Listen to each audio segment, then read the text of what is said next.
समस्त अनियमित कर्मचारी भाइयों को मेरी जय सियाराम। मैं सचिन शर्मा, प्रदेश अध्यक्ष नगर निगम अनियमित कर्मचारी महासंघ। जैसा कि आप सब जानते हैं कि आज 10 अक्टूबर है। आज विष्णु सहाय की कैबिनेट मीटिंग रायपुर मंत्रालय में थी, जो कि अब ख़त्म हो चुकी है। मुझे बहुत दुख के साथ ये बताना पड़ रहा है कि इस मीटिंग में भी अनियमित कर्मचारी के हित के लिए कोई फैसला नहीं लिया गया और ये बैठक अनियमित कर्मचारी के लिए नज़र से देखा जाए तो सिर्फ चाय नाश्ता बैठक रही है। इस कर्मचारी में सिर्फ किसानों के हित पर ही फैसला लिया गया है और 5.5 लाख अनियमित कर्मचारियों से जो मोदी गारंटी पत्र में वादा किया गया था, एक भी वादे को पूरा नहीं किया गया है।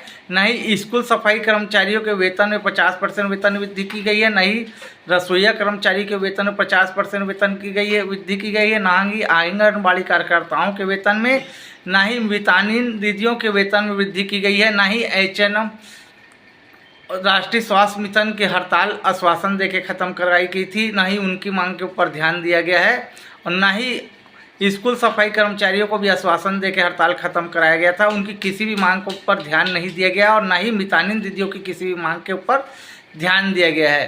तो मैं आपको बताना चाहूँगा कि एक बार फिर 5.5 लाख अनियमित कर्मचारियों को शायद सरकार ने ठगा है और किसी भी अनियमित कर्मचारियों की मांग को इस बैठक में पूर्ण नहीं किया गया है, क्योंकि 20 तारीख को दिवाली थी।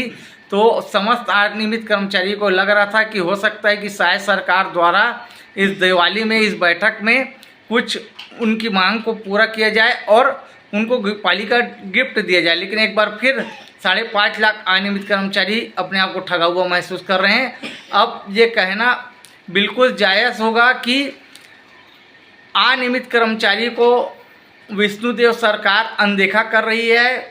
जब चुनाव जीतना था तो उनके द्वारा बड़े बड़े वादे किए गए मोदी गारंटी पत्र में और अब पूरा करने का वादा आया है तो उनके द्वारा एक भी वादा को पूरा नहीं किया जा रहा है। ये बहुत दुख का विषय है अनियमित कर्मचारी के लिए, क्योंकि परमानेंट कर्मचारियों के महंगाई भत्ते में लगातार वृद्धि होते जा रही है। 55 से 58 हो गया है और एक तरफ अनियमित कर्मचारी है जिसके वेतन में 100 रुपये की वृद्धि नहीं की गई है।